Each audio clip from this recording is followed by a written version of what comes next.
so we've probably stayed in approximately 5,000 hotels in our life.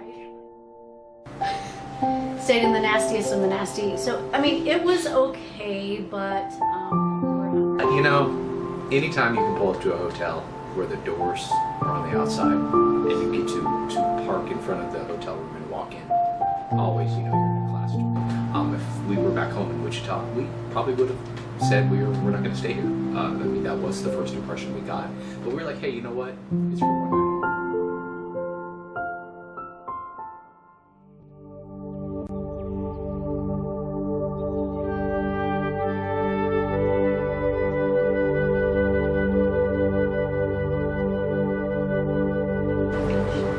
Growing up, tell us a little bit about growing up. I mean, I understand you probably grew up in a rough part of Kansas.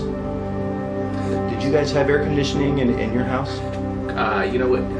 Grew up in a little tiny house in Kansas, a lot like these poor farmhouses that we passed in our drive into Jackson, Mississippi. Our house that we had, no air conditioner. In the summer, the windows were up.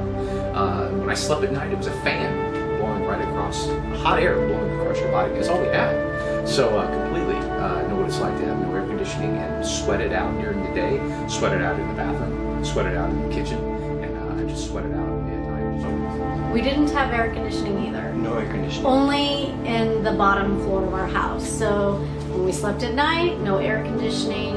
We had a box fan in the window and yeah, hot air blowing on you. And when it got really bad, we could sleep downstairs with the air conditioning, but you couldn't sleep on the couch, only on the floor.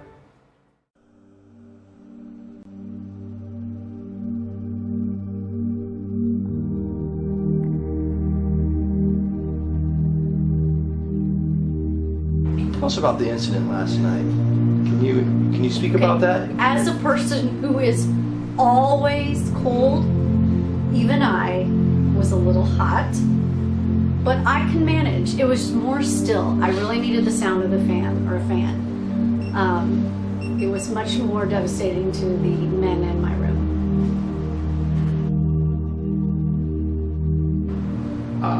But about 7 o'clock this morning, the room was stifling hot. Stifling, I mean, as in you couldn't breathe hot. As in you couldn't breathe hot.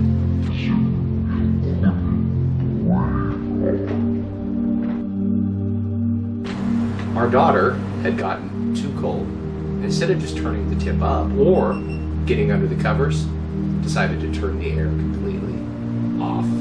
Did you say devastating? It was emotionally and physically devastating.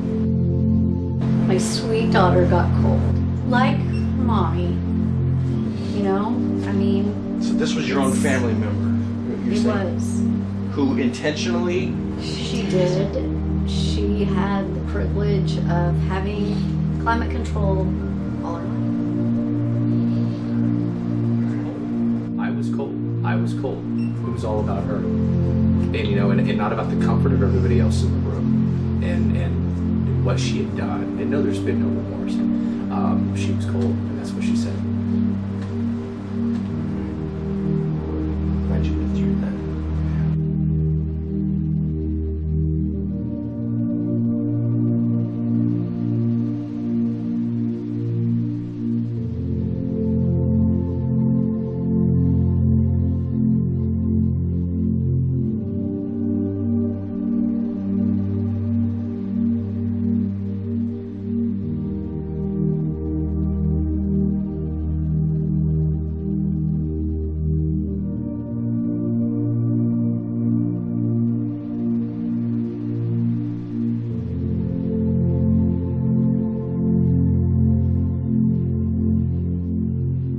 I just want to put as an end note that this morning, for your smoking pleasure, we did find a Hook 'em Horns lighter in the refrigerator. And so, you know, refrigerator, smoking, you know, I'm gonna leave it for the next person to enjoy. Like the Gideons leave a Bible. We leave a Hook 'em Horns lighter. So that was your E60, Jen.